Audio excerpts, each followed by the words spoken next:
Happy Monday to you. It's the 18th of July. Joe with you here from Maverick. Let's get into a market roundup. I've got my 2 cents on the market. They did some pretty interesting things today. Some pretty predictable things, if you will. Take my 2 cents. Take it for what it is. Take responsibility for the outcome. You guys know the drill. Let's jump into a market analysis because I saw a different market today than I did closing last week. First off, folks, let's just guide your attention over to the right here. Let's jump into the Dow itself, the S&P, and the NASDAQ. Lower. I've got a couple of slides I want to take a look at when it comes to the intraday moves because these started much, much higher. The Dow was up over 600 points to begin the day and closed just shy of 0.75% down.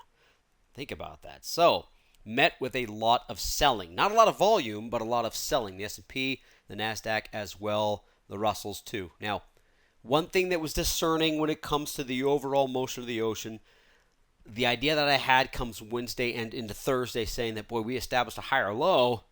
Energy did not come down, neither did gold. So all three of the majors came down, but oil stayed up almost 5%, above 102, 101, about $102 a barrel, which has been a major factor when it comes to inflationary pressures and reactionary trading. We'll see if that holds. It's only Monday. So daily news-wise, selling comes into the markets at resistance levels. Home builders index and building permits are lower. Of course they were. They should be lower. We expected them to be lower. Understand, folks, when we raise interest rates as aggressively as we have, that's what we're trying to curb. We'd like to see rents come down as well because when it comes to day-to-day costs, one of the biggest expenditures we have as a person on the planet is mortgages and rents. So that's a way to curb that. Is definitely going to slow those down. It's not necessarily a bad thing, but it can be a little painful in the shorter term. Take a look at the advanced decline line and above below the 50-day moving averages. I like both these numbers. Look at this, 48 to 47%, the advanced decline. So we're seeing more stocks starting to advance off of these lows, and particularly off the low that we set a few days ago. I thought that was amazing. That's great. That's showing a little bit more strength. We are going into earnings season, which is going to be more particular and specific to individual stocks. Take them for what you will. You can take a look at the heat map. We'll get into it deeper. That it is a little bit more selective than that we would like to see coming off of a market bottom, but that's to be expected, right? So above below the 50-day moving average, this is usually 75-25. We're actually at 70-30, so there is signs of optimism. I don't want to get too excited, but it kind of is what it is. So let's jump into our charts. Now the SPY had a gap up. You saw from those intraday charts that I just showed that this all carried over from last week. And I thought that here we go again. We're going to jump up, we're going to base, we're going to move higher and actually threaten the 390 level above the 200-day moving average, so on and so forth.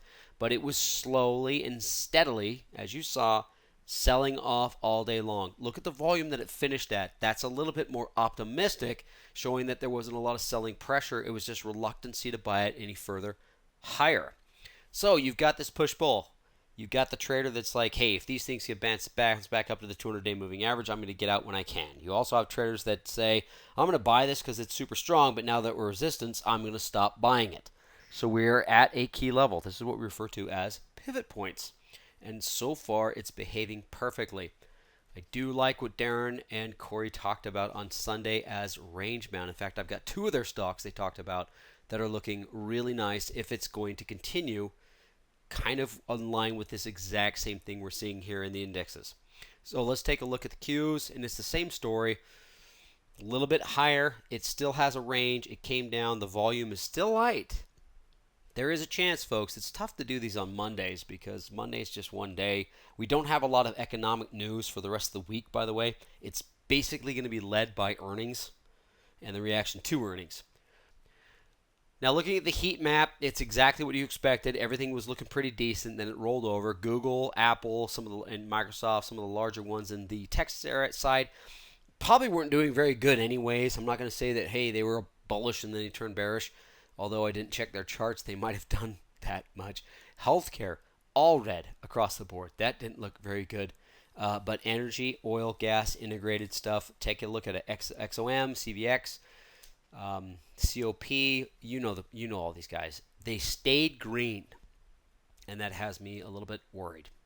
All right, so too early to tell, but what I can do is chart it. So I've got an above a 20-day moving average. Yes, it gapped up and it came back down. The candle is pessimistic, but where it ended, yeah, it's optimistic in the short term. So I'm going to keep that at a flat 0. I do like the fact that it retests that previous low that it set early July. So I'm still range bound to slightly optimistic in the short term. Longer term, I have to stay bearish.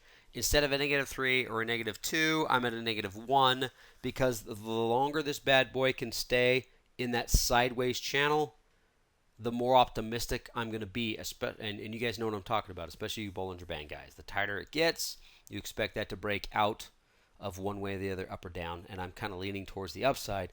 We'll see what earnings do. I don't think earnings are going to be that great, but if the markets have already priced it in, then it doesn't matter.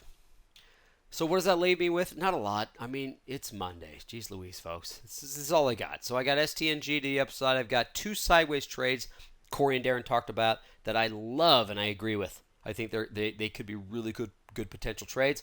Something that I'm not very good to. I have a hard time when it comes to high probability, low reward, high risk. It's just not how I'm wired. But these are 2 really good arguments here with ETR and Amazon. Potential bear trades, IP and PM. Any bear trade that you had, I've got a whole list of both bulls and bears.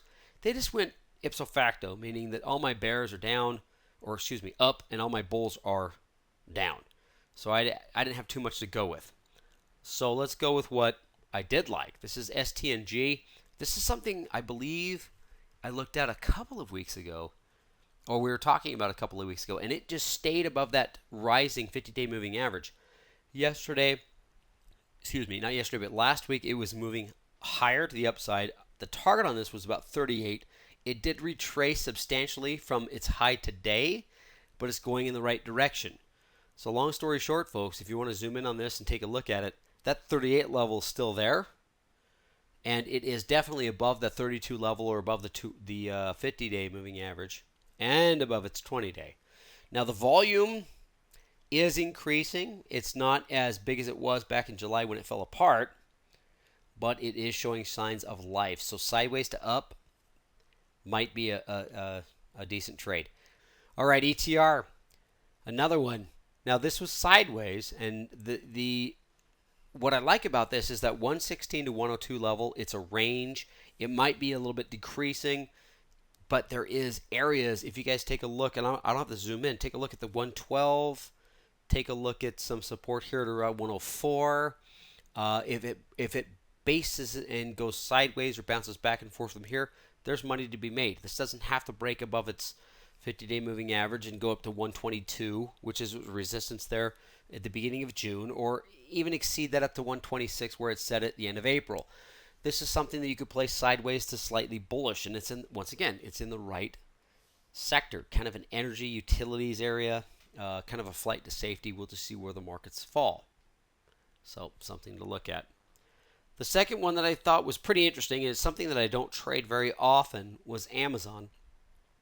And Corey brought out a range of 110 to 125. And you think about that, that's massive. It'd be cool to buy it at 110 and sell it at 125, right? Directionally, you'd make a ton of money. There is money to be made. Range bound, it's less, but the probabilities are higher. I've had many discussions with a lot of traders like myself that are directional. I want to risk less to make more. These markets are not very conducive to that. Shorter term, they can be, but you got to be on top of it, which means if I get into a trade today, I got to look to scalp it or make a management decision come Wednesday or Thursday, because these things correct themselves so quickly. You got 1 or 2 days in the direction you want, whether that's up or down, and then they'll just bounce on you or fall apart. Now this, I think, has a pretty good argument of staying within that range that Corey was talking about on Sunday. But you guys have to understand, it's wide. So go through, run the numbers. If it works for you, it's great. But I still agree with it. It gapped up a little bit, came down a little bit, and it's definitely within that range of sideways. Let's move to the bear side. We got IP. This didn't quite confirm, but it is moving in the right direction. This is something that I want to see break below the 41 level. You can see here at the beginning of July, it had this huge shadow to the downside. I guess you can call that a hammer candle. It just went higher, but it didn't really exceed or break any sort of resistance levels. So be patient with this. Wait for the markets to actually roll over and break down. I'm talking to my bears. They might do it, they might not do it, but it has to be confirmed before you guys actually get into it. So a good move to the downside below 41. I'm okay with getting into it below 41 as long as the volume exceeds, kind of the average as it breaks. Until then, you can be patient. There's nothing wrong with sitting in it and being patient before you actually jump into it. Here's Philip Morris, another bear. I like this because you got this 1, 2, 3 day consolidation range, and it's just sitting right at that 90 level. You can see back here in March, mid of March, that it just sat there, and that's where it had its bounce. So we're right back to those levels. You got to wait for confirmation. You got to wait for increase of volume, so on and so forth. But just be patient on this one and sit on it when it comes to the bear side. But it could be a pretty good opportunity. It's Monday, folks. It's tough. Mondays are hard to make decisions on. I have a hard time making a decision on Mondays and on Fridays. Those are my two weakest days when it comes to me personally. However, it's a good time to build watch lists. So the range looks to be established as of today. We could easily gap up and have that, like I say, that inside day. You got the red candle, you got a good green candle. That is going to be a pregnant bull, which means it could move upwards. However, we could continue to the lower side and actually retest the support that we set last week. I don't care. It doesn't matter. It's Monday. I don't have to make that decision. I'm going to follow along. But based on the movement we saw all day, there's definitely traders that are aware of resistance. Earnings season is basically just getting started. It's gonna pick up as we get going forward here. So the bearish pattern is holding for now. It's only been one day. We'll see what happens tomorrow. Economic-wise, it's all housing. It's just they're showing signs of a slowdown in bearish outlook. Light economic news this week. We don't have anything to follow through or follow suit. So, hey, you raise interest rates double. Of course, that's going to slow down. So it's working so far. Earnings reports, it's more banks. Bank of America. We've got Schwab, Goldman Sachs, and then tomorrow afternoon. By the way, I think these are all, tomorrow morning. IBM is tomorrow afternoon, and that's about as far as I went, but it's going to pick up more and more as the week goes forward. Just make sure you double check whatever you're going to trade to make sure that you're not going through earnings. Now, unless you want to trade them, right? All right, guys, that's it. That's all I got for a Monday. Pretty interesting moves. Be a little leery based on the fact that energy did not come down, specifically oil. But it doesn't mean that you need to abandon anything that is bullish. All right, folks, thanks for joining me, and we will talk to you next time. Bye, everybody.